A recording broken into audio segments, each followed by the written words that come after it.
ಒಡೇರಹಳ್ಳಿ ಇದು ನಮ್ಮ Arohalli survey number ಆ ಎಕ್ಸ್ಟೆನ್ಷನ್ಗೂ ಬರುತ್ತೆ. ಈ 3 ಹಳ್ಳಿಗಳ ಒಂದು ಫೈನಲ್ ನೋಟಿಫಿಕೇಶನ್ ಏನಾಗಿದೆ ಸರ್ಕಾರದ ಕಡೆಯಿಂದ,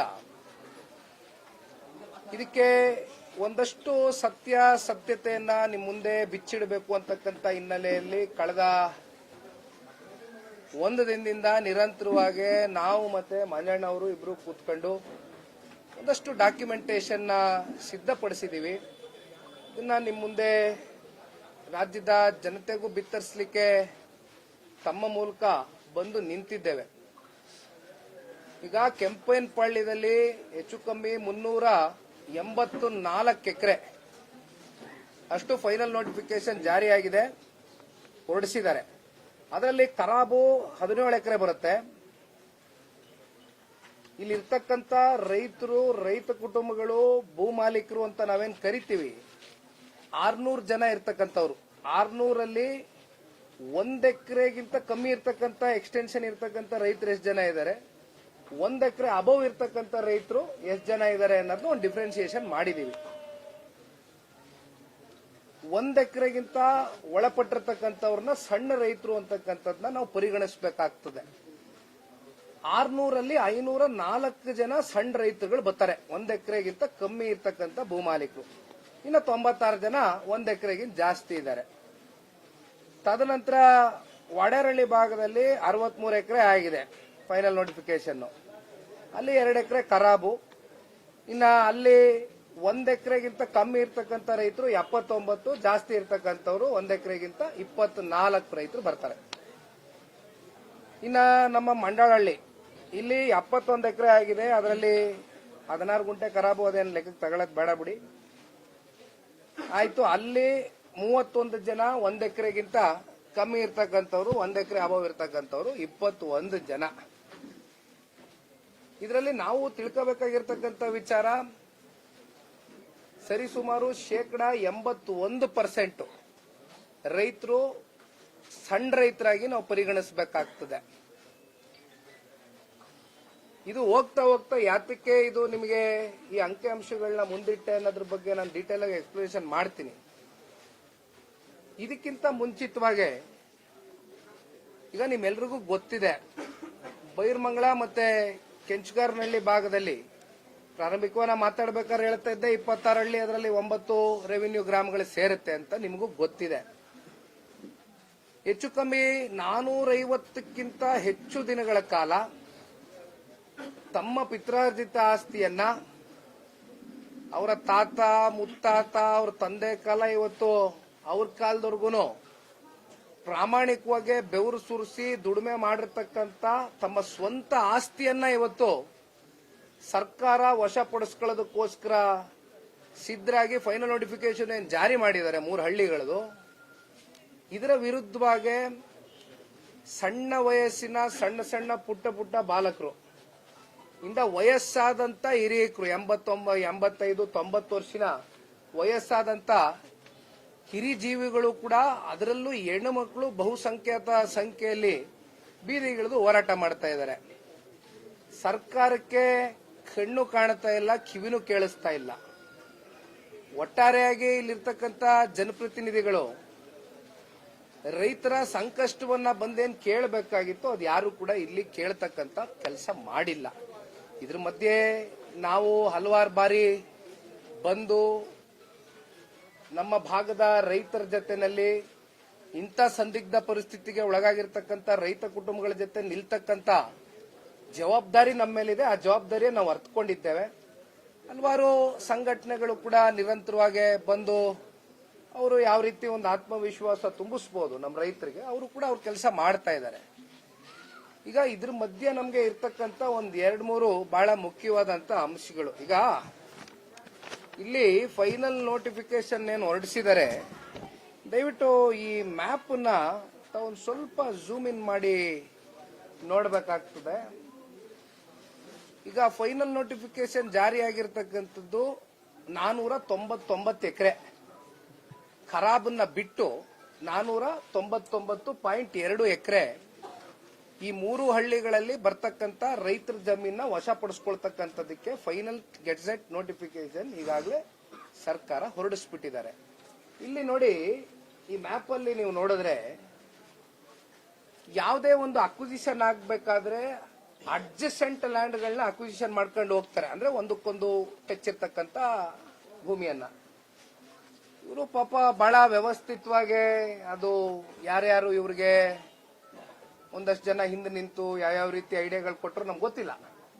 ಅದೇ ಇಲ್ಲಿ ನೋಡಿ, ಮ್ಯಾಪ್ ಅಲ್ಲಿ ನೋಡಿದ್ರೆ ನಿಮ್ಗೆ ಕ್ಲಿಯರ್ ಆಗಿ ಗೊತ್ತಾಗ್ತದೆ. ಕೆಂಪನಪಳ್ಳಿಯಲ್ಲಿದೆ, ಒಡೆರಹಳ್ಳಿಯಲ್ಲಿದೆ, ಮಂಡಲಹಳ್ಳಿಯಲ್ಲಿದೆ ಅಂತಕ್ಕಂಥದ್ದು ಗೊತ್ತಾಗುತ್ತೆ. ಇದು ನೋಡ್ಕೊಳ್ಳಿ, ಇದು ಒಂದು ಭಾಗ. ಈಗ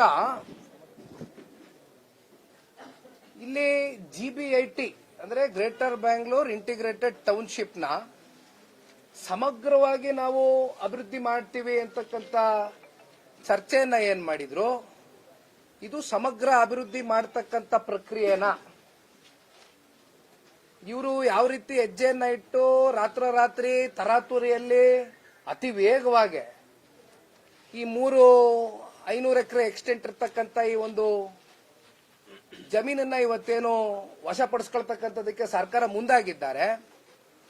ನಾವು ನೀವು ಕೇಳಬೇಕಾಗಿರ್ತಕ್ಕಂಥದ್ದು, ಇದು ಸಮಗ್ರ ಅಭಿವೃದ್ಧಿಯ ದೃಷ್ಟಿಯಿಂದ ಇವರು ಚಿಂತನೆ ಮಾಡಿದ್ದಾರಾ ಅಥವಾ ಬೇರೆ ಇವರ ಇಂಟರ್ನಲಿ ಹಿತಾಸಕ್ತಿ ಕಾಪಾಡ್ಕೊಳ್ಳೋದಕ್ಕೋಸ್ಕರ ಯಾವ ರೀತಿ ಮೂವ್ಮೆಂಟ್ ಮಾಡಬೇಕು ಅಂತಕ್ಕಂಥದ್ದು ಪಾಪ ಇವ್ರ ಜೊತೆನಲ್ಲಿ ಇರ್ತಕ್ಕಂಥ ಒಂದಷ್ಟು ಬಹಳ ಬುದ್ಧಿಜೀವಿಗಳು, ತಿಳುವಳಿಕಸ್ತರು, ವಿದ್ಯಾವಂತರುಗಳು ಕೊಟ್ಟಿರ್ತಕ್ಕಂಥ ಸಲಹೆಗಳ ನನಗೆ ಗೊತ್ತಿಲ್ಲ. ಇಲ್ಲಿ ರೈತರನ್ನ ಪ್ರತಿನಿತ್ಯ ಒಕ್ಕಲೆಬ್ಬಿಸ್ತಕ್ಕಂಥ ಪ್ರಯತ್ನ ನಡೀತಾ ಇದೆ. ನಾನು ಈಗ ತಾನೇ ಹೇಳಿದ್ದೀನಿ, 450 ದಿನಗಳ ಕಾಲ ಮನೆ ಮಠ ಬಿಟ್ಟು ತಮ್ಮ ಸ್ವಂತ ಆಸ್ತಿ ಪಾಸ್ತಿನ, ತಮ್ಮ ಪಿತ್ರಾರ್ಜಿತ ಆಸ್ತಿನ, ಪಾರಂಪರಿಕವಾಗಿ ಇವ್ರಿಗೆ ಬಂದಿರತಕ್ಕಂಥ ಆಸ್ತಿಯನ್ನ ವಶಪಡಿಸ್ಕೊಳ್ತಕ್ಕಂಥ ಪ್ರಯತ್ನ ಏನ್ ಮಾಡ್ತಾ ಇದ್ದಾರೆ ಸರ್ಕಾರ. ಇದಕ್ಕೆ ಸರ್ಕಾರ ಸಂಪೂರ್ಣವಾಗಿ ಕಣ್ಣು ಮುಚ್ಕೊಂಡು ಕೂತಿದೆ. ಮುಂದೆ ಹೋಗ್ತೀನಿ, ಬಹಳ ಸ್ಪಷ್ಟವಾಗಿ ನೇರವಾಗಿ ವಿಚಾರವನ್ನ ಮುಂದಿಡ್ಲಿಕ್ಕೆ ಬಯಸ್ತೇನೆ. ರಿಯಲ್ ಎಸ್ಟೇಟ್ ನ ದಂಧೆಯನ್ನ ನಡೆಸ್ತಕ್ಕಂಥದ್ದಕ್ಕೆ, please note down my point, real estate ದಂಧೆಯಾಗಿ ಈ ಒಂದು ರೈತರ ಜಮೀನನ್ನ ವಶಪಡಿಸ್ಕೊಂಡು ಇಲ್ಲಿ ಹಣ ಉತ್ಪಾದನೆ ಮಾಡತಕ್ಕಂಥದ್ದಕ್ಕೆ ಇವರು ಇವತ್ತೇನು ಕೈಯನ್ನ ಹಾಕಿ ಹೊರಟಿದ್ದಾರೆ. ನಿಮಗೆ ಗೊತ್ತಿದೆ, ಇವಾಗ ಸರ್ಕಾರದ ಕಡೆಯಿಂದ ಹೇಳಿದ್ದಾರೆ ಎಕರೆಗೆ ಅದೆಷ್ಟದೋ, ಎಷ್ಟಣ್ಣ, 2,17,00,000 7 ಲಕ್ಷವಣ್ಣ, 2.7 2.25 ಅಂತ ಹೇಳ್ತಾರೆ. ಯಾಕೆ ನಾನು ಇದನ್ನ ರಿಯಲ್ ಎಸ್ಟೇಟ್ ದಂಧೆ ಅಂತ ಇದ್ದೀನಿ ಅಂದ್ರೆ, ಇದು ನಿಖಿಲ್ ಕುಮಾರಸ್ವಾಮಿ ಹೇಳ್ತಾ ಇರ್ತಕ್ಕಂಥ ವಿಚಾರ ಅಲ್ಲ. ಸರ್ಕಾರದಲ್ಲಿ ಒಂದು ವರದಿ ಜನರೇಟ್ ಆಗಿದೆ, ಸರ್ಕಾರದಲ್ಲಿ ಒಂದು ರಿಪೋರ್ಟ್ ಮಾಡಿದ್ದಾರೆ. ಆ ರಿಪೋರ್ಟ್ ನಲ್ಲಿ ಹೇಳ್ತಕ್ಕಂಥ ಅಂಶ ಏನಪ್ಪಾ ಅಂದ್ರೆ, ರೈತರ ಹತ್ರ ಇವರೇನೋ 2 ಕೋಟಿಗೋ 2.25 ಕೋಟಿಗೋ ಎಕರೆ ಒಂದು ಅಮೌಂಟ್ ಫಿಕ್ಸ್ ಮಾಡಿ ಇವತ್ತೇನೋ ವಶಪಡಿಸ್ಕೊಳಕ್ ಹೊರಟಿದ್ದಾರೆ. ಅದು ಕೈಗಾರಿಕೆಗೆ ಉಪಯೋಗ ಆಗ್ತಕ್ಕಂಥದ್ದಕ್ಕೆ ಚದರಡಿಗೆ 2,300 ರೂಪಾಯಿ, ಕಮರ್ಷಿಯಲ್ ಪರ್ಪಸ್ಗೆ 2,200 ರೂಪಾಯಿ. ಅಂದ್ರೆ ಇದು ನಾನು ಹೇಳ್ತಾ ಇರೋದು ಸ್ಟೇಜ್ ವೈಸ್ ಆಗ್ತಕ್ಕಂಥದ್ದು, ಅರ್ಥ ಮಾಡ್ಕೋಬೇಕಾಗಿರ್ತಕ್ಕಂಥದ್ದು. ಇದು 2,200 2,300 ರೂಪಾಯಿ ಚದರಡಿಗೆ ಅಂತಕ್ಕಂಥದ್ದು ಇದು ಹೀಗೆ ಇರ್ತಕ್ಕಂಥದ್ದಲ್ಲ. It's not stagnant. ಇಲ್ಲಿಂದ ಪ್ರಾರಂಭ ಆಗುತ್ತೆ, ಇದು ಮೊದಲನೇ ಅಂತ. ಹೋಗ್ತಾ ಹೋಗ್ತಾ ಅದು ಚದರಡಿಗೆ ಅದು ಯಾವ ಹಂತಕ್ಕೆ ಹೋಗಿ ನಿಲ್ಲಿಸ್ತಾರೋ ಗೊತ್ತಿಲ್ಲ. ಈಗ ಮಂಜಣ್ಣ ನಾವು ಕೂತ್ಕೊಂಡು ಮಾತಾಡ್ತಾ ಇದ್ವಿ, ಈಗ ಇಂಡಸ್ಟ್ರಿಗೆ ಎಕರೆಗೆ 43,500 ಸ್ಕ್ವೇರ್ ಫೀಟ್ ಏನಣ್ಣ, ಇಲ್ಲೆಲ್ಲ ಇಂಟರ್ನಲ್ಲಿ 1,000 ರೂಪಾಯಿ ಕೊಡ್ತೀವಿ, ಇನ್ನೊಂದು ಮಾಡ್ತೀವಿ ಅನ್ಕೊಂಡೇನೋ ಮಾತಾಡಿರ್ತಕ್ಕಂಥದ್ದು ಎಲ್ಲಿಗೆ ಬಂದು ನಿಂತ್ಕೋತದೆ? ಎಕರೆ ಕಾಸ್ಟು ಲಿಕ್ವಿಡೇಷನ್ ಮಾಡಿದ್ರೆ ಎಲ್ಲಿಗೆ ಹೋಗುತ್ತೆ? ಚದರಡಿ ಬೇಡ 2,200 2,300 ಇಟ್ಕೊಳ್ಳೋಣ. ಇವತ್ತೇ ಪ್ರಾರಂಭಿಕ ಹಂತದಲ್ಲಿ 6 ರಿಂದ 7 ಕೋಟಿ ಲಿಕ್ವಿಡೇಷನ್ ಆಗ್ತದೆ ಒಂದ್ ಎಕರೆ. ಇದು ಹೋಗ್ತಾ ಹೋಗ್ತಾ ಒಂದೊಂದು ಎಕರೆ 20-25 ಕೋಟಿವರೆಗೂ ಲಿಕ್ವಿಡೇಷನ್ ಆಗ್ತಕ್ಕಂಥ ಸಾಧ್ಯತೆಗಳು 100ಕ್ಕೆ 100 ಇದೆ. ವರದಿನಲ್ಲಿ ಬಹಳ ಸ್ಪಷ್ಟವಾಗಿ ಸರ್ಕಾರಕ್ಕೆ ಅಧಿಕಾರಿಗಳು ಮಾಹಿತಿಯನ್ನ ಕೊಟ್ಟಿರ್ತಕ್ಕಂಥದ್ದು, ಅವ್ರು ಗೇಜ್ ಮಾಡಿದ್ದಾರೆ. ಇದನ್ನ ಯಾರಿಗೆ ಲಾಭ ಮಾಡಕ್ ಹೋಗ್ತಾ ಇದೀರಿ? ಇದರ ಲಾಭ ಎಷ್ಟಪ್ಪ ಆಗತ್ತೆ ಅಂದ್ರೆ, ಇವತ್ತಿನ ಲೆಕ್ಕಾಚಾರದಲ್ಲೇ ಮಾತಾಡೋದಾದ್ರೆ ನನ್ನ ಕೈನಲ್ಲಿ ಅವ್ರು ಕೊಟ್ಟಿರ್ತಕ್ಕಂಥ ವರದಿಯನ್ನ ಮುಂದಿಟ್ಟು ಹೇಳೋದಾದ್ರೆ ಸರಿ ಸುಮಾರು 33,500 ಕೋಟಿಯಷ್ಟು ಇದರಿಂದ ಲಾಭವನ್ನ ಉತ್ಪಾದನೆ ಮಾಡಬೇಕು ಎತ್ತಬೇಕು ಅಂತಕ್ಕಂಥ ನಿರ್ಧಾರ ಮಾಡಿದ್ದಾರೆ. 33,500 ಕೋಟಿ ಈಗಿದ್ದಷ್ಟೇ ಚದರಡಿ ಫಿಕ್ಸ್ ಆದ್ರೆ ಇದು ರೇಟ್ ಬೆಳೀತಾ ಹೋಗ್ತದೆ. ರೇಟು ಹೀಗೆ ಸ್ಟ್ಯಾಗ್ನೆಂಟ್ ಆಗಿ ಇರೋದಿಲ್ಲ. ಇದು ಸ್ಟೇಜ್ 1 ರೇಟ್. ಇದು ಯಾರಿಗೆ ಲಾಭ ಮಾಡಕ್ ಹೊರಟಿದ್ದಾರೆ ಸರ್ಕಾರ? ಬಹಳ ಸ್ಪಷ್ಟ. ಇಲ್ಲಿ ನೋಡಿ, ಇನ್ನೊಂದು ವಿಚಾರ ಹೇಳ್ತೀನಿ. ಇದು ಪ್ರಾಜೆಕ್ಟ್ ವ್ಯಾಲ್ಯೂ ಬಂದು ಪ್ರಾಜೆಕ್ಟ್ ವ್ಯಾಲ್ಯೂ ಇದ್ರ ಕಾಸ್ಟ್ ಇದು ಬಡ್ಜೆಟ್ ನಲ್ಲಿ ತೀರ್ಮಾನ ಆಗಿರ್ತಕ್ಕಂಥದ್ದು 18,000 ಕೋಟಿ ಅಂತ. 18,500 ಕೋಟಿನ ಸ್ಪೆಸಿಫಿಕಲಿ. ಈ 18,000 ಕೋಟಿನ ಇನ್ವೆಸ್ಟ್ಮೆಂಟ್ ಮಾಡ್ತಕ್ಕಂಥದ್ದಕ್ಕೆ ದುಡ್ಡೆಲ್ಲಪ್ಪ ನಿಮ್ಮ ಹತ್ರ ಇದೆ ಅಂತ ಹೇಳಿದ್ರೆ 87% ಸಾಲದ ಮೂಲಕ ದುಡ್ಡನ್ನ ತೆಗೆದುಕೊಳ್ತಾ ಇದ್ದಾರೆ. ಸಾಲ ಎಲ್ಲಿ ತಗೋತಾ ಇದಾರಪ್ಪ ಅಂದ್ರೆ ಹುಡ್ಕೋನಿಂದ ಸಾಲ ತಗೋತಾ ಇದ್ದಾರೆ. ಅದರ ಸ್ಯಾಂಕ್ಷನ್ ಲೆಟರ್ ಇಲ್ಲೇ ಇದೆ, ನೋಡ್ತೀರಾ ಅಂದ್ರೆ ತೋರಿಸ್ತೀನಿ. ಅದೇನು it's A public domain document, ಬಿಡಿ, ಎಲ್ಲ ಕಡೆ ಇರ್ತದೆ. ಸ್ಯಾಂಕ್ಷನ್ ಆಗಿದೆ ಈಗ ಹುಡ್ಕೋದಿಂದ 12,500 ಕೋಟಿ. ಈ ಹುಡ್ಕೋ ಅಥವಾ ಯಾವುದೇ, ಈಗ ನಾನು ಒಂದು ಸಿಂಪಲ್ ಎಕ್ಸಾಂಪಲ್ ಕೊಡ್ತೀನಿ, ಎಲ್ರಿಗೂ ಕಾಮನ್ ಆಗಿ ಅರ್ಥ ಆಗಬೇಕು. ಈಗ ನಾನು ಯಾವ್ದೋ ಒಂದು ಬ್ಯಾಂಕ್ ಹತ್ರ ಹೋಗ್ತೀನಿ, ಒಂದು ವ್ಯಕ್ತಿನೋ ಒಂದು ಕಂಪ್ನಿನೋ ಒಂದು ಸರ್ಕಾರನೋ, ಎಲ್ರಿಗೂ ಅದೇ ಅನ್ವಯ ಆಗ್ತಕ್ಕಂಥದ್ದು, ಹೌದಲ್ವಾ?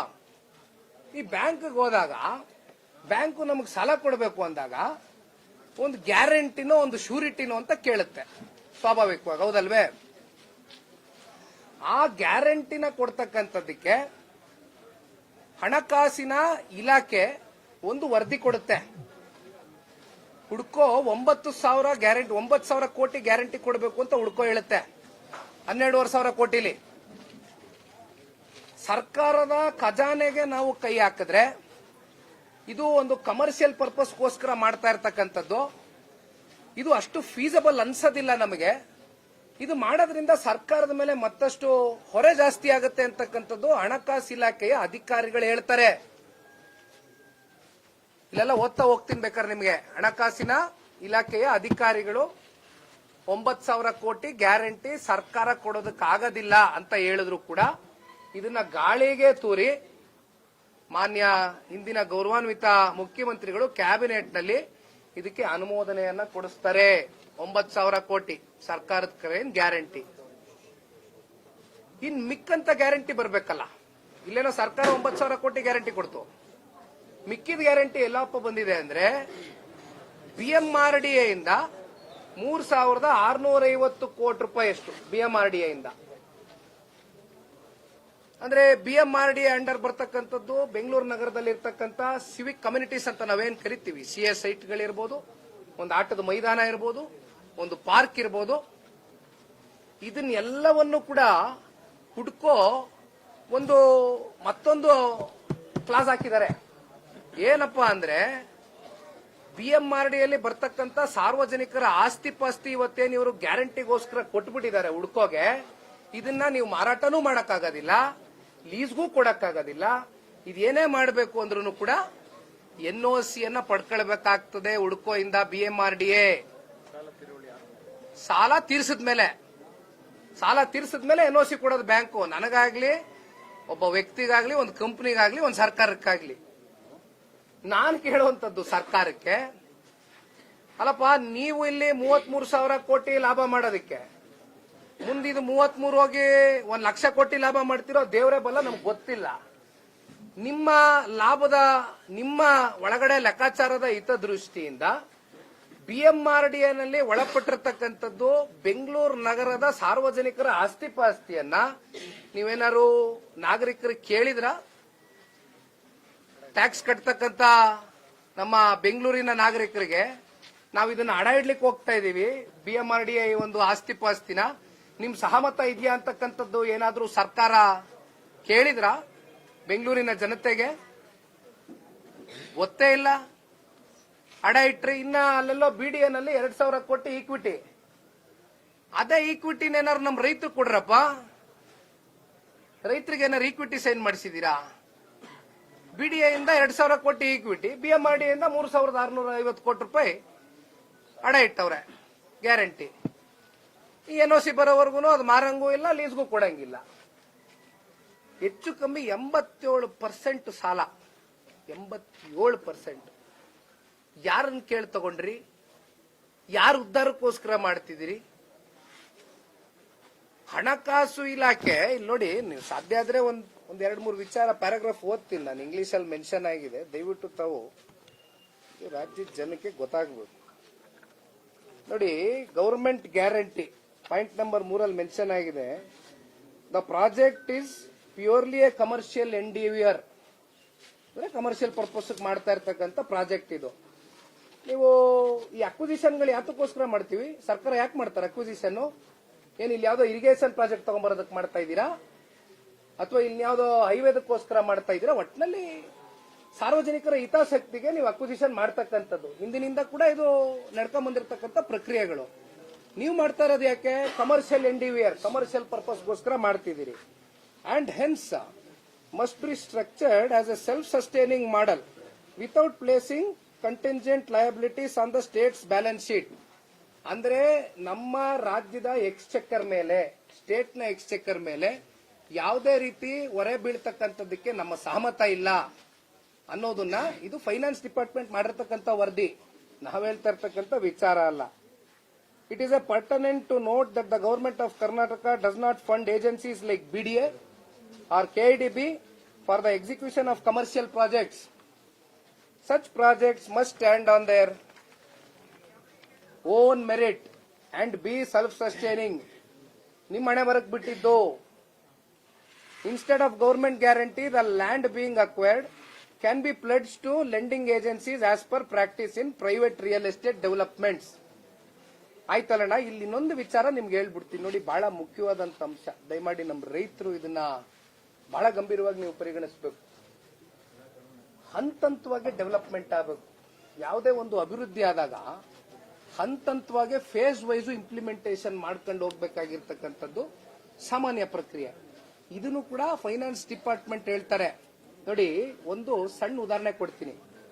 KSIIDCS 400 acre, Bangalore Signature Business Park and BIAL's 300 acre business park are being developed in phases despite their prime location adjacent to airport. Airport ನ ಅಕ್ಕಪಕ್ಕ ಇದ್ರೂ ಕೂಡ ಇವೆಲ್ಲ ಏನು ಜಮೀನು ಇವತ್ತು ಅಕ್ವಿಸಿಷನ್ ಆಗಿದೆ, ಹಂತವಾಗಿ ಇಂಪ್ಲಿಮೆಂಟೇಷನ್ ಆಗ್ತಾ ಹೋಗ್ತಾ ಇದೆ. ಇಲ್ಲಿ ಯಾಕೆ ಅಷ್ಟು ತರಾತುರಿಯಲ್ಲಿ ನೀವು ರೈತರ ಜಮೀನ ಸಂಪೂರ್ಣವಾಗಿ ವಶಪಡಿಸ್ಕೊಳ್ಳೋದಕ್ಕೆ ಹೋಗ್ತಾ ಇದ್ದೀರಿ? ಇಲ್ಲಿ ಹೇಳ್ತಾರೆ ಫೈನಾನ್ಸ್ ಡಿಪಾರ್ಟ್ಮೆಂಟ್, ನೋಡಿ, ಒಂದು 50% 60% ಫಸ್ಟ್ ಈ ಒಂದು ಡೆವಲಪ್ಮೆಂಟ್ ನ ಇಂಪ್ಲಿಮೆಂಟೇಷನ್ ಮಾಡಿ ಇದರಲ್ಲಿ ಬರ್ತಕ್ಕಂಥ ಆದಾಯದ ಮೇಲೆ ಮತ್ತೆ ಡಿಮ್ಯಾಂಡ್ ಅನ್ನ ನೋಡ್ಕೊಂಡು ನೀವು ಕೈ ಹಾಕ್ತಕ್ಕಂಥ ಕೆಲಸ ಮಾಡಬೇಕು ಅಂತ ಹೇಳಿದ್ರು ಕೂಡ ಮತ್ತೆ ಸರ್ಕಾರ ಇದ್ಯಾವುದನ್ನು ಕೇಳಿಸ್ಕೊಳ್ಳದಿರ ಗಾಳಿಗೆ ತೂರ್ತಾರೆ. ಸಂಪೂರ್ಣ ಒಟ್ಟಿನಲ್ಲಿ ನಾನು ಅದನ್ನೇ ಮಂಜಣ್ಣಂಗೆ ಏನ್ ಹೇಳ್ತಾ ಇದ್ದೆ, ಏನಣ್ಣ, ಈಗ ನಿಮ್ಗೆ 2 ಕೋಟಿನೋ 2.25 ಕೋಟಿನೋ 1 ಎಕರೆ ಕೊಡ್ತಾರೆ. ಈಗ ಶುರು ಆಗ್ತಕ್ಕಂಥದ್ದು ಇದರಲ್ಲಿ 6 ಕೋಟಿನೋ 7 ಕೋಟಿನೋ ಎಕರೆಗೆ ಇದ್ರಲ್ಲಿ ಲಾಭ ಮಾಡ್ಕೊತಾರ ಅವರು. ಅಲ್ಲಿಂದ 20-25 ಕೋಟಿಗೆ ಹೋಗಿ ತಲುಪ್ತದೆ.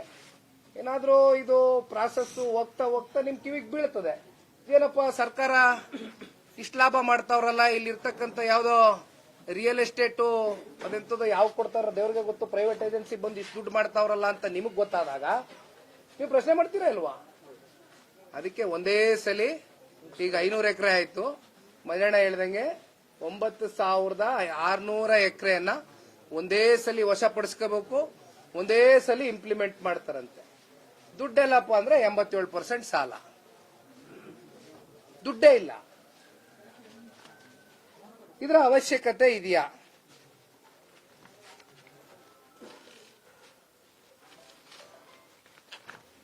ಇದು ಇರುವಂತ ವಿಚಾರ. ಈಗ ನಾನು ಕೇಳುವಂತದ್ದಣ್ಣ ಬಹಳ ಸಿಂಪಲ್ ಆಗಿ ಕೇಳ್ತೀನಿ.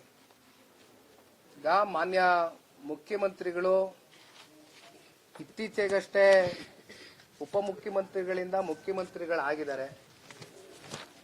ನಮ್ಮ ಜಿಲ್ಲೆ ಅವರೇ, ನಾವು ತುಂಬು ಹೃದಯದಿಂದ ಅವ್ರಿಗೆ ಅಭಿನಂದನೆ ಸಲ್ಲಿಸಿದೀವಿ. ನಾನಾಗ್ಲಿ, ಸನ್ಮಾನ್ಯ ಕುಮಾರಣ್ಣ ಅವರಾಗ್ಲಿ, ನಮ್ಮ ಪಕ್ಷದ ಯಾವುದೇ ನಾಯಕರಾಗ್ಲಿ ಅವರು ಮುಖ್ಯಮಂತ್ರಿ ಸ್ಥಾನಕ್ಕೆ ಹೋದ ಕೂತ ನಂತರ ನಾವು ಅವ್ರಿಗೆ ತುಂಬು ಹೃದಯದಿಂದ ಅಭಿನಂದನೆ ಸಲ್ಲಿಸಿದ್ದೀವಿ. ಆದರೆ ಇಲ್ಲಿ ನಾನು ಕೇಳುವಂಥದ್ದು ಇದನ್ನ ಪ್ರತಿಷ್ಠೆಯಾಗಿ ತಗೊಳ್ತಕ್ಕಂಥದ್ದು ಅಥವಾ ಇನ್ಯಾವುದೋ ಲಾಭದ ಲೆಕ್ಕಾಚಾರಕ್ಕೆ ಇಲ್ಲಿ ರೈತರು ಹೊಟ್ಟೆ ಮೇಲೆ ಯಾಕೆ ಹೊಡಿತೀರಿ? ನಾನು ಮಂಜಣ್ಣನ್ಗೆ ಮೊನ್ನೆ ಒಂದು 15 ದಿನ ಆಯ್ತಣ್ಣ ನಾನು ಬಂದೋಗಿ, ಒಂದು 10-12 ದಿನ, ಒಂದು 15 ದಿನ ಆಯ್ತು. ಮಂಜಣ್ಣ ಇಲ್ಲಿ ಹುಟ್ಟು ಬೆಳೆದಿರ್ತಕ್ಕಂಥವ್ರು ನನಗೆಲ್ಲ ತೋರಿಸ್ತಾ ಇದ್ರು ಜಾಗ, ಇಲ್ಲೆಲ್ಲ ನಾವು ಹುಟ್ಟಿ ಆಡು ಬೆಳೆದಿರ್ತಕ್ಕಂಥ ಜಾಗ ಅಂತ. ಅವ್ರಿಗೆ ಇಂಚಿಂಚು ಮಾಹಿತಿ ಗೊತ್ತಿದೆ. ಮಂಜಣ್ಣ ಒಂದು ರಿಯಾಲಿಟಿ ಚೆಕ್ ಆಗ್ಬೇಕಲ್ಲ, ಒಂದು ವಾಸ್ತವಕ್ಕೆ ಹತ್ರವಾಗಿರ್ತಕ್ಕಂಥ ಒಂದು ವರದಿ ಮುಂದೆ ನಮಗೂ ಕೂಡ ಅರ್ಥ ಆಗಬೇಕಾಗಿದೆ, ಅದು ರಾಜ್ಯದ ಜನತೆಗೂ ಕೂಡ ತಿಳಿಬೇಕಾಗಿದೆ. ನಡೀರಿ ಒಂದಿನ ಬತ್ತಿನಿ ಫಿಕ್ಸ್ ಮಾಡ್ಕೊಳ್ಳಿ, ಹೋಗಿ ಬರುವ ಅಂತಂದೆ. ಕರ್ಕೊ ಹೋಗಿದ್ರು. ಈಗ ಹೈನುಗಾರಿಕೆ ಇಲ್ಲಿ ಬಹಳ ಜನ, ನಾನು ರೈತರ ಹತ್ರ ಚರ್ಚೆ ಮಾಡಿದಾಗ ಸ್ವಂತ ಜಮೀನ್ ಇಲ್ಲದೆ ಇರ್ತಕ್ಕಂಥವ್ರು ಜಮೀನನ್ನ ಗುತ್ತಿಗೆಗೆ ತಗೊಂಡು 5, 6, 8 ಹಸಗಳು ಸಾಕೊಂಡು ಅದರಲ್ಲಿ ಮೇವ್ಗೆ ಆಗ್ತಕ್ಕಂಥ ಎಕ್ಸ್ಪೆನ್ಸು, ಗುತ್ತಿಗೆದಾರರಿಗೆ ಏನ್ ಕಮಿಟ್ಮೆಂಟ್ ಮಾಡಿರ್ತಾರೆ ಅವ್ರಿಗೆ ಕೊಡ್ತಕ್ಕಂಥ ತಿಂಗಳ ಖರ್ಚು, ಇದೆಲ್ಲಾ ಖರ್ಚು ವೆಚ್ಚ ಕಳೆದು ಅವರ ಮನೆಯ ಒಂದು ಮಕ್ಕಳ ಭವಿಷ್ಯಕ್ಕೋ ಅಥವಾ ಆರೋಗ್ಯದ ಸಮಸ್ಯೆ ಎದುರಾದಂತ ಸಂದರ್ಭದಲ್ಲಿ ಪ್ರತಿನಿತ್ಯ ಏನೋ ಸಣ್ಣ ಪುಟ್ಟ ಹಣವನ್ನ ನೋಡ್ಕೊಂಡು ಗೌರವಯುತವಾಗಿ ಬದುಕು ಕಟ್ಕೊಂಡವ್ರೆ. ಇನ್ನ ತೆಂಗು, ಅಡಿಕೆ, ಮಾವು, ರೇಷ್ಮೆ, ತರಕಾರಿ, ಹಣ್ಣು ಏನೇನ್ ಬೆಳೀತಾ ಇಲ್ಲ, ಇದು ಬಂಜರ್ ಭೂಮಿನ. ನಾನು ಇದ್ರ ಮಧ್ಯೆ ಇವತ್ತು ನಮ್ಮ ರೈತರಿಗೂ ಮನವಿ ಮಾಡ್ತೇನೆ, ಕಾಂಗ್ರೆಸ್ನ ಲೋಕಸಭೆಯ ಲೀಡರ್ ಆಫ್ ಅಪೋಸಿಷನ್ ಯಾರಿದ್ದಾರೆ, ಮಾನ್ಯ ರಾಹುಲ್ ಗಾಂಧಿರವ್ರಿಗೆ ಇತ್ತೀಚೆಗೆ ಅಂಡಮಾನ್ ನಿಕೋಬಾರ್ಗೆ ಹೋಗಿದ್ರು. ಅಲ್ಲಿ ಕಾಲ ಕಳೆದ್ರು, ಒಂದು ವಿಡಿಯೋ ಶೂಟ್ ಮಾಡಿದ್ರು. ಎಲ್ಲೋಡಿದ್ರು ಹಸಿರಾಗಿದೆ, ಎಲ್ಲೋಡಿದ್ರು ಮರ ಗಿಡಗಳಿದೆ, ಪರಿಸರವನ್ನ ಸಂರಕ್ಷಣೆ ಮಾಡಬೇಕು ಅಂತಕ್ಕಂಥ ವಿಚಾರವನ್ನ ತಿಳಿಸುವ ಮೂಲಕ ಒಂದು ವಿಚಾರವನ್ನ ಹೇಳ್ತಾರೆ. ಏನ್ ಹೇಳ್ತಾರೆ ಅಂದ್ರೆ, ಕ್ಯಾಂಪೇನ್ ಮಾಡಿದಾಗ ಗ್ರೀನ್ ಓವರ್ ಗ್ರೀಡ್ ಅಂತಾರೆ. ಏನಂಗಂದ್ರೆ ಗ್ರೀನ್ ಓವರ್ ಗ್ರೀಡ್. ಗ್ರೀನ್ ಅಂದ್ರೆ ಏನು? ಹಸಿರು. ಗ್ರೀಡ್ ಅಂದ್ರೆ ಏನು? ದುರಾಸೆ. ಗ್ರೀನ್ ಓವರ್ ಗ್ರೀಡ್ ಅಂತ ಒಂದು ಕ್ಯಾಂಪೇನ್ ನಲ್ಲೂ ಅವರೇ ಕೋಟ್ ಮಾಡ್ತಾರೆ ರಾಹುಲ್ ಗಾಂಧಿರವರು. ನಾನು ರಾಹುಲ್ ಗಾಂಧಿರವ್ರಿಗೆ ಒಂದು ಪತ್ರ ಬರೀತಾ ಇದ್ದೀನಿ. ಇದು ಕನ್ನಡಿಗರ ಪರವಾಗಿ, ಈ ಭಾಗದ ರೈತರ ಪರವಾಗಿ, ರೈತರಿಗೂ ನಾನು ಕೈ ಜೋಡಿಸಿ ಮನವಿ ಮಾಡ್ತೀನಿ. ನನ್ನ ಜೊತೆ ನಿಮ್ಮ ಪರವಾದಂತ ಹೋರಾಟಕ್ಕೆ ತಾವು ಎಲ್ಲ ನನಗೆ ಬೆಂಬಲ ಕೊಡಬೇಕು, ಸಹಕರಿಸಬೇಕು ಅಂತಾನೆ ನಿಮ್ ಜೊತೆ ಬಂದು ನಿಂತಿದ್ದೇವೆ. ನಾವಾಗ್ಲಿ ಮಂಜಣ್ಣ ಅವರಾಗ್ಲಿ. ನಿಮಗೂ ಕೂಡ ಈ ಪತ್ರದಲ್ಲಿ ಇರ್ತಕ್ಕಂಥ ಅಂಶಗಳು ತಾವು ಓದ್ಕೊಳ್ಳಿ, ಕೊಡ್ತೀನಿ ಕೈಗೆ. ಇಲ್ಲಿ ಅವರದೇ ಸರ್ಕಾರ ಇದೆ, ಅವರದೇ ಮುಖ್ಯಮಂತ್ರಿಗಳಿದ್ದಾರೆ. ಅಲ್ಲೆಲ್ಲೋ ಅಂಡಮಾನ್ ನಿಕೋಬಾರು ಅದ್ಯಾವುದೋ ಕಾರ್ಪೊರೇಟ್ಸ್ ಅನುಕೂಲ ಮಾಡ್ಕೊಡಕ್ಕೆ ಅಂತ ಗ್ರೀನ್ ಓವರ್ ಗ್ರೀಡ್ ಅಂತ ಅಂದವರು ಇಲ್ಲಿ ಯಾಕೆ ರಾಹುಲ್ ಗಾಂಧಿರವ್ರಿಗೆ ಮಾಹಿತಿ ಕೊಡ್ತಾ ಇಲ್ವಲ್ಲ ಕಾಂಗ್ರೆಸ್ನ ನಾಯಕರು? ಇಲ್ಲಿರ್ತಕ್ಕಂಥ ವಾಸ್ತವಾಂಶದ ಬಗ್ಗೆ ಮಾಹಿತಿ ಹೋಗ್ಬೇಕಾ ಬೇಡವಾ ಅವ್ರಿಗೆ? ಇಲ್ಲಿ ಆ ಟ್ಯಾಂಕಿ ಮೇಲ್ಗಡೆ ನಿಂತ್ಕೊಂಡು ಎಷ್ಟೋ ವಿಡಿಯೋಗಳು ನೋಡಿದ್ವಿ ನಾವೆಲ್ಲ, ನೀವೆಲ್ಲ ಮಾಡಿಸಿದ್ರಿ. ಅದು ಯಾರು ತೋಟವೋ ನಂಗೆ ಗೊತ್ತಿಲ್ಲ, ಇನ್ನೂ ಹೋಗಿಲ್ಲ, ಬನ್ಗಿರಿಲ್ಲ. ಅಲ್ಲಿಂದ ನಿಂತ್ಕೊಂಡು ನೋಡಿದ್ರೆ ಎಷ್ಟು ಹಸರಾಗದೆ. ಬಿಡದಿ ಹೋಬಳಿಲಿ ಸೇರ್ತಕ್ಕಂಥ 26 ಹಳ್ಳಿಗಳು ಅಂತಕ್ಕಂಥ ತಿಳಿಯುತ್ತೆ. ಇದು ರಾಹುಲ್ ಗಾಂಧಿ ಅವ್ರಿಗೆ ತಿಳಿಬೇಕಾ ಬೇಡವಾ? ಈ ತಿಳಿಬೇಕು ಅನ್ನೋದಕ್ಕೆ ಅವ್ರಿಗೆ ಒಂದು ಪತ್ರ ಬರೆದು ಅಧಿಕೃತವಾಗಿ ನಾನೇ ಸೈನ್ ಆಗ್ತಾ ಇದ್ದೀನಿ. ನಮ್ಮ ರೈತರು ಕೂಡ ಇದಕ್ಕೆ ಸಹಕರಿಸಿ, ಇಲ್ಲಿರ್ತಕ್ಕಂಥ ರೈತರುಗಳು ಪತ್ರ ಬರೀಬೇಕು ನನ್ನ ಜೊತೆಲಿ ಕೇಳ್ಕೊಳಕ್ ಇಷ್ಟಪಡ್ತೀನಿ. ಆಮೇಲೆ ಇದು ರೈತರು ತಾವು ಓದ್ಕೋಬಹುದಣ್ಣ, ಇಂಗ್ಲಿಷಲ್ಲೂ ಇದೆ, ಕನ್ನಡದಲ್ಲೂ ಇದೆ. ತಾವು ಒಂದ್ಸಲಿ ನೋಡ್ಕೊಳ್ಳಿ, ನೋಡ್ಕೊಂಡು ಸರಿ ಅನ್ಸಿದ್ರೆ ಒಂದು ಸೈನ್ ಹಾಕಿ ಅವ್ರಿಗೆ ಕಳಿಸ್ಕೊಡುವ. ಇದ್ರ ಮಧ್ಯೆ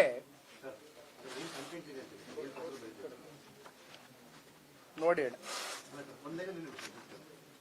ಓದಣ್ಣ ತಾವು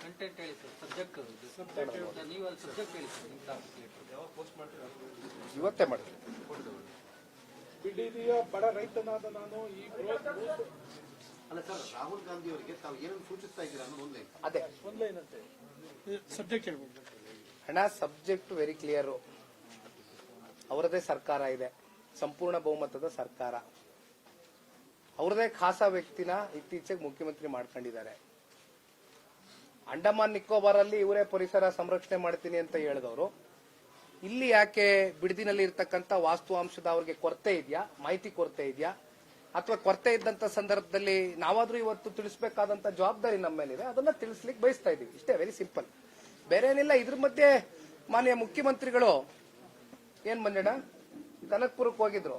ಕನಕ್ಪುರಕ್ಕೆ ಹೋದ್ ಬಂದಾಗ್ಲೆಲ್ಲ ಯಾರು ಭೂಮಿ ಕೊಡ್ಬೇಡ್ರಪ್ಪ, ಭೂಮಿ ಬೆಲೆ ಗಗನಕ್ಕೆ ಹೋಯ್ತದೆ, ನಿಮ್ಗೆ ಗೊತ್ತಿಲ್ಲ ಮುಂದಕ್ಕೆ ಏನಾಯ್ತದೆ, ಚಿನ್ನನು ಭೂಮಿ ಎಲ್ಲ ಒಂದೇ ಆಗೋಯ್ತದೆ, ಭೂಮಿ ಕೊಡ್ಬೇಡಿ ಅಂತ ಕನಕ್ಪುರ ಅವ್ರ ಸ್ವಂತ ಮತಕ್ಷೇತ್ರದಲ್ಲಿ ಹೇಳ್ತಕ್ಕಂಥದ್ದು.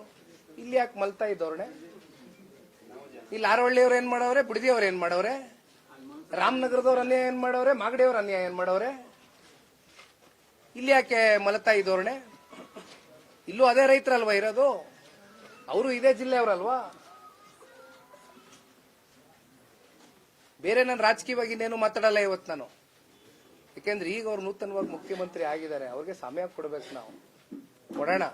ಆದ್ರೆ ಈ ವಿಚಾರದಲ್ಲಿ ನಾವು ಬಹಳ ಗಟ್ಟಿ ನಿಲುವಿಂದ ಇವತ್ತು ಹೊರಗಡೆ ಬಂದಿದ್ದೀವಿ. ಇವತ್ತಂತ ಅಲ್ಲ, ಇವತ್ತು ಬಹಳ ಗಟ್ಟಿ ನಿಲುವಿನಿಂದ ಒಂದು ಮಾತು ಹೇಳಲಿಕ್ಕೆ ಇಷ್ಟಪಡ್ತೇನೆ. ನಿನ್ನೆ ದಿನ ಸನ್ಮಾನ್ಯ ಕುಮಾರಣ್ಣ ಅವರು ಜೊತೆಯಲ್ಲಿ ಮಂಜಣ್ಣ ಅವರು ನಾವು ಎಲ್ಲ ಕೂತು ಚರ್ಚೆ ಮಾಡ್ಕೊಂಡಿದ್ದೇವೆ. ಕುಮಾರಣ್ಣ ಅವರ ಮಾರ್ಗದರ್ಶನ ಇದೆ, ದೇವೇಗೌಡರು ಸಾಹೇಬರ ಮಾರ್ಗದರ್ಶನ ಇದೆ. ನಮಗ್ ಗೊತ್ತಿದೆ, ಸರ್ಕಾರ ದಪ್ಪಚರ್ಮದ ಸರ್ಕಾರ. ಅಷ್ಟು ಸುಲಭವಾಗಿ ಇವರು ಬಗ್ಗುವಂತವರಾಗಿದ್ರೆ ಫೈನಲ್ ನೋಟಿಫಿಕೇಶನ್ ಹೊರಡಿಸ್ತಾ ಇರಲಿಲ್ಲ ಇವರು. ಆದ್ರೆ ಎಲ್ಲವನ್ನ ನಾವು ಮೆಟ್ ನಿಂತು ಜೀರ್ಣಿಸ್ಕೊಳ್ಬಲ್ಲ ಅಂತಕ್ಕಂಥ ಅವರಲ್ಲಿ ಇರ್ತಕ್ಕಂಥ ಉದ್ದಡ್ತನ ಏನಿದೆ, ಬಹುಶಃ ಇದನ್ನ ಮಣಿಸ್ತಕ್ಕಂಥದ್ದಕ್ಕೆ ದೇಶದ ವ್ಯವಸ್ಥೆಯಲ್ಲಿ, ಕಾನೂನಿನ ಅಡಿಯಲ್ಲಿ, ನ್ಯಾಯಾಂಗದ ವ್ಯವಸ್ಥೆಯಲ್ಲಿ ನಮ್ಮೆಲ್ರಿಗೂ ಕೂಡ ಅತ್ಯಂತ ನಂಬಿಕೆನೂ ಇದೆ, ವಿಶ್ವಾಸವೂ ಇದೆ. ಹಾಗಾಗಿ ಒಂದು ಇಲ್ಲಿ ರೈತರಿಗೆ ನಾನು ಮನವಿ ಮಾಡ್ತಕ್ಕಂಥದ್ದು, ನಿನ್ನೆ ಮಂಜಣ್ಣ ನನಗೆ ಹೇಳ್ತಾ ಇದ್ರು, ನಾನು ಕೇಳಿದೆ ಅವತ್ತು ಇಡೀ ದಿನ ಓಡಾಡಿದಾಗ, ಯಾವ ಹಳ್ಳಿಗೆ ಹೋಗಿದ್ವನ, ಕೊನೆ ಹಳ್ಳಿಗೆ ಹೋಗಿದ್ವಿ, ಅಂಚಿಪುರಕ್ಕಿಂತ ಮುಂಚೆ ಕಾರಣ ಬನ್ಗಿರಿನೇ ಇರ್ಬೇಕು. ಅಲ್ಲಿ ನಮ್ಮ ಮಂಜಣ್ಣಂಗೆ ಕೇಳಿದೆ, ಯಾವ್ದು ಅಲ್ಲಿ ಮೂಲೆಯಲ್ಲಿ ನಿಂತಿರೋದು ಅದು ರೈತ ಮುಖ ಕಾಣ್ತಾ ಇಲ್ವಲ್ಲ ಕಣ್ ಮಂಜಣ್ಣ ಅಂದೆ. ಇಲ್ಲ ನಿಖಿಲ್ ಅವ್ರೆ, ಅವ್ರು ಇಲ್ಲಿ ಇರೋದು ಯಾಕೆ ಅಂದ್ರೆ, ಇಲ್ಲಿ ನಾವ್ ಇಲ್ದೇ ಇದ್ದಾಗ ಅಥವಾ ನಾವು ಬಂದು ಹೋದ್ಮೇಲೆ ರೈತರಿಗೆ ಕನ್ವಿನ್ಸ್ ಮಾಡೋದಕ್ಕೆ, ತಲೆ ತಿನ್ನೋದಕ್ಕೆ, ಎದುರ್ಸೋದಕ್ಕೆ, ಬೆದರ್ಸೋದಕ್ಕೆ ಒಂದಷ್ಟು ಜನ ಏಜೆಂಟ್ಗಳು ತಯಾರಿ ಮಾಡ್ಕೊಂಡ್ಬಿಟ್ಟವ್ರು. ಇಲ್ಲಿ ಹೋಯ್ತಾ ಇದ್ದಂಗೆ ಅಯ್ಯೋ ಸ್ಟೇ ಆಗೋಯ್ತದೆ, ಅಯ್ಯೋ ನಿಮ್ ಭೂಮಿ ಹೊಟ್ಟೋಯ್ತದೆ, ಅಯ್ಯೋ ನೀವು ಲಕ್ಷಾಂತರ ರೂಪಾಯಿ ಸುರಿಬೇಕು, ಏನಣ್ಣ ಲಾಯರ್ ಅರ್ಧ ಜಮೀನ್ ಕೇಳ್ಬಿಡ್ತಾನೆ, ಎಲ್ಲ ಹೊಂಟೋಯ್ತದೆ, ಸುಮ್ನೆ ತಗೊಂಡೋಗ್ಬಿಡಿ, ಸರ್ಕಾರ ಏನೋ ಕೊಡ್ತಾರೆ ಕಣ್ಗೊತ್ಕೊಂಡ್ ತಗೊಂಡೋಗ್ಬಿಡಿ ಅಂತ ತಲೆ ಕೆಡಿಸೋದಕ್ಕೇನೆ ಒಂದು ದೊಡ್ಡ ವ್ಯವಸ್ಥಿತವಾದಂತ ಒಂದು ಸಂಚು ನಡೀತಾ ಇದೆ, ಒಂದು ದೊಡ್ಡ ಗ್ಯಾಂಗೇ ಇದೆ ಇದರಿಂದ. ಕೈ ಜೋಡಿಸಿ ಮನವಿ ಮಾಡ್ತೀನಣ್ಣ, ಇದು ನಿಮ್ಮ ಹೋರಾಟ ಅಲ್ಲ, ಇದು ರೈತರ ಪಕ್ಷ, ಇದು ನಮ್ಮ ಹೋರಾಟ. ದಯವಿಟ್ಟು ಧೈರ್ಯವಾಗಿರಿ. ಇಲ್ಲಿ ಯಾರು ಏನು ನೀವು ಅರ್ಧ ಎಕರೆ ಹೊಂಟೋಯ್ತದೆ, ಅದು ಯಾರೋ ಲಾಯರ್ ಕೊಡ್ಬೇಕು, ಇನ್ಯಾವುದಕ್ಕೂ ಕೊಡ್ಬೇಕು, ಏನಿಲ್ಲ. ಪ್ರಾಜೆಕ್ಟ್ ಮೇಲೆ ಸ್ಟೇ ತಗೊಂಡ್ ಬರೋದಕ್ಕೆ ಏನ್ ಮಾಡ್ಬೇಕು ಮಾಡ್ತೀವಿ ಅಷ್ಟೇ. ಅದು ನೀನು ಹೆಚ್ಚಿಗೆ ಇಲ್ಲಿ ಹೇಳೋದಕ್ಕೆ ಹೋಗೋದಿಲ್ಲ. ಕಾನೂನಿನ ಅಡಿಯಲ್ಲಿ ಯಾವ ರೀತಿ ನಾವು ಹೋರಾಟಕ್ಕೆ ತಯಾರಾಗಬೇಕು ಆಗ್ತೀವಿ. ಕಾರಣ ಮಂಜಣ್ಣಂಗೆ ಗೊತ್ತಿದೆ, 3,500 ಇಂದ 4,000 ತಕರಾರು ಅರ್ಜಿಗಳು, ಅಬ್ಜೆಕ್ಷನ್ಗಳು ಬಂದವು. ಆದ್ರೆ ಇಲ್ಲಿವರೆಗೂ ಅದು ಯಾವ್ದು ಸುಮ್ನೆ ಒಂದು ಡಾಕ್ಯುಮೆಂಟ್ ಮಾಡ್ಕೊಂಡು ಸೈಡ್ ಬಿಸಾಕಿದ್ರು ಬಿಟ್ರೆ ಅದಕ್ಕೆ ಯಾವುದೇ ರೀತಿ ಅವರು ಇದನ್ನ ಸೀರಿಯಸ್ ಆಗಿ ತಗೊಳ್ಳಿಲ್ಲ. ಹಾಗಾಗಿ ಕಾನೂನಿನ ಅಡಿಯಲ್ಲಿ ಜನತಾದಳ ಪಕ್ಷ ಮಾನ್ಯ ದೇವೇಗೌಡರು ಸಾಹೇಬರು, ಕುಮಾರಣ್ಣ ಅವರ ಮಾರ್ಗದರ್ಶನದಲ್ಲಿ ನಾವೆಲ್ಲ ಸೇರಿ ರೈತರಿಗೆ ಜಮೀನು ಉಳಿಸ್ಕೊಳ್ತಕ್ಕಂಥದಕ್ಕೆ ಪ್ರಾಮಾಣಿಕವಾಗಿ ಹೋರಾಟ ಕಟ್ತೇವೆ.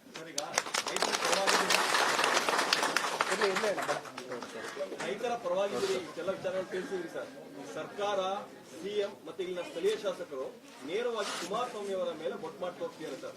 ಒಂದು ಕುಮಾರಸ್ವಾಮಿ ಅವರ ಕನಸಿನ ಯೋಜನೆ ಅನ್ನುವಂಥದ್ದು ಒಂದು, ಜೊತೆಗೆ ಅವರ ಒಂದು ಮಾರ್ಗದರ್ಶನದಲ್ಲೇ ಯೋಜನೆ ಮಾಡ್ತಿದೀವಿ ಅಂತ. ಜೊತೆಗೆ ಇವತ್ತು ಬಾಲಕೃಷ್ಣ ಅವರು ಒಂದು ವಿಡಿಯೋ ರಿಲೀಸ್ ಮಾಡಿ ಇರ್ತಾರೆ.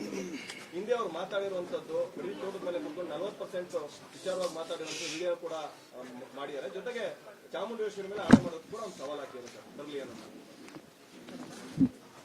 ನೋಡಿ,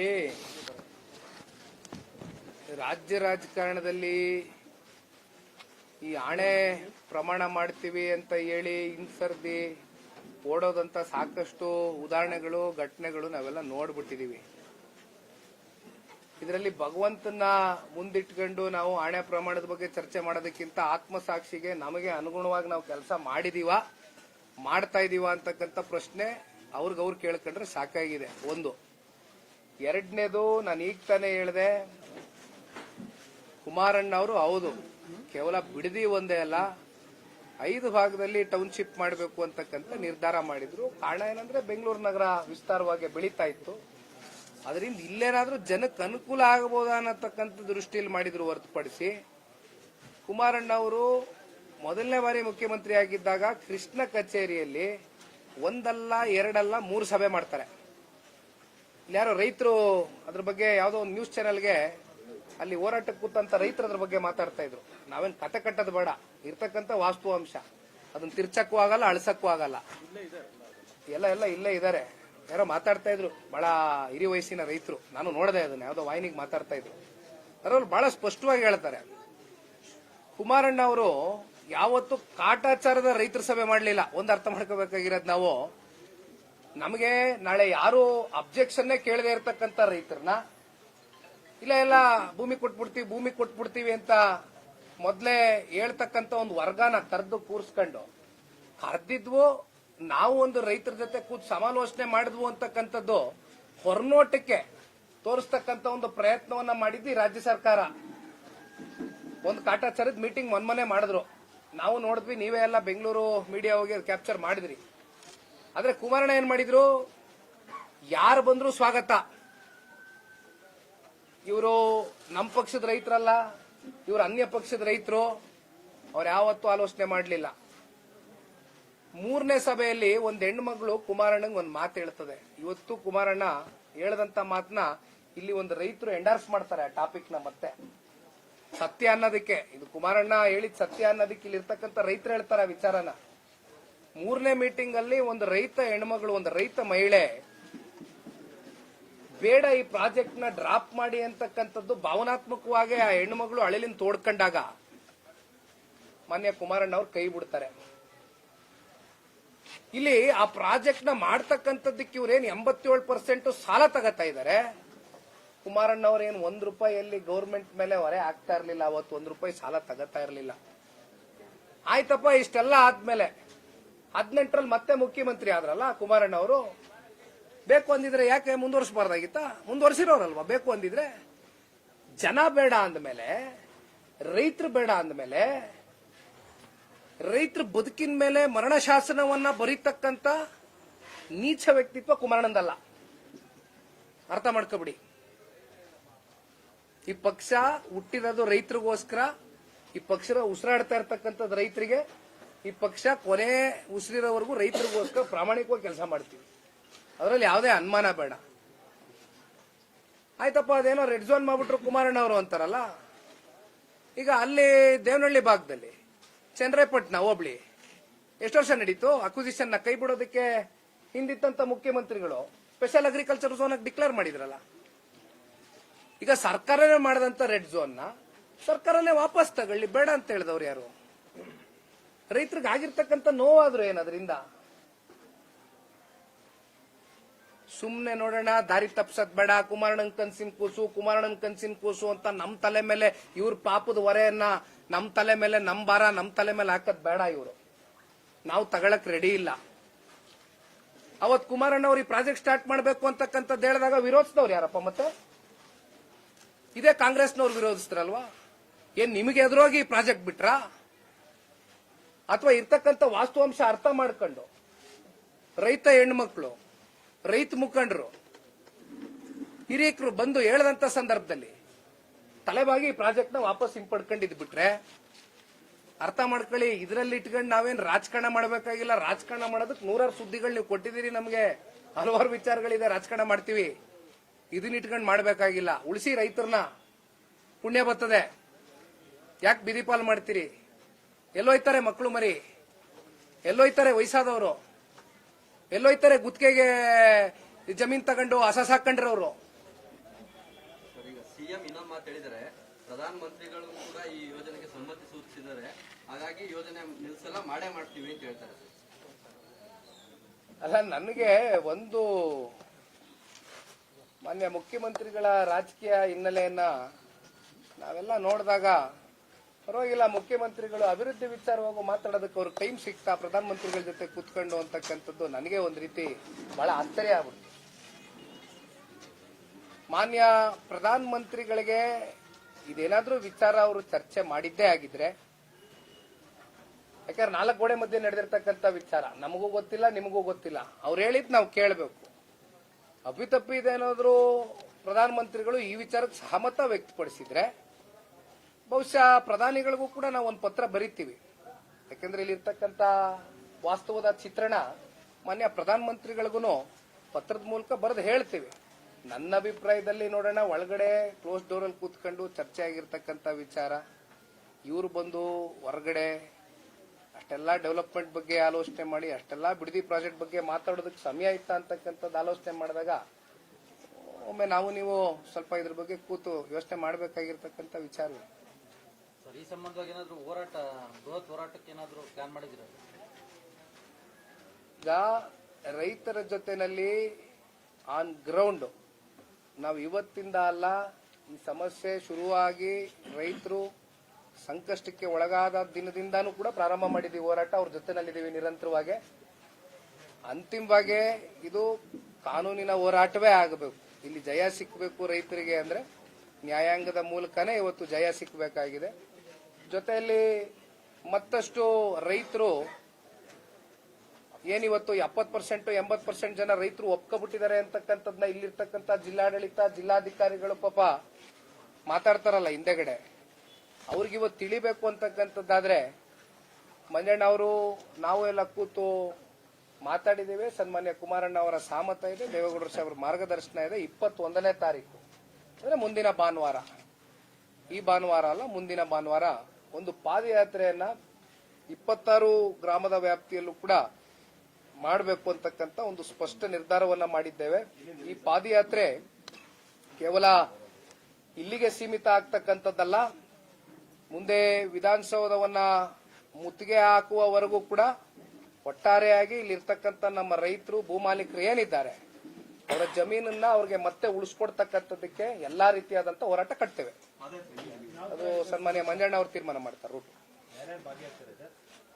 ಇಲ್ಲಿರ್ತಕ್ಕಂಥ ಎಲ್ಲ ರೈತಾಪಿ ವರ್ಗ ಮಾಧ್ಯಮದ ಮೂಲಕ ಎಲ್ಲ ರೈತರಿಗೂ ಕೈ ಜೋಡಿಸಿ ಮನವಿಯನ್ನು ಸಲ್ಲಿಸ್ತೇನೆ. ನಿಮ್ಮ ಪರವಾದಂತ ಹೋರಾಟಕ್ಕೆ ದಯಮಾಡಿ ತಾವೆಲ್ಲರೂ ಹೆಚ್ಚಿನ ಸಂಖ್ಯೆಯಲ್ಲಿ ಬಂದು ಪಾಲ್ಗೊಳ್ಳಬೇಕು ಅಂತಕ್ಕಂಥದ್ದನ್ನ ಕೇಳಲಿಕ್ಕೆ ಬಯಸ್ತೇನೆ.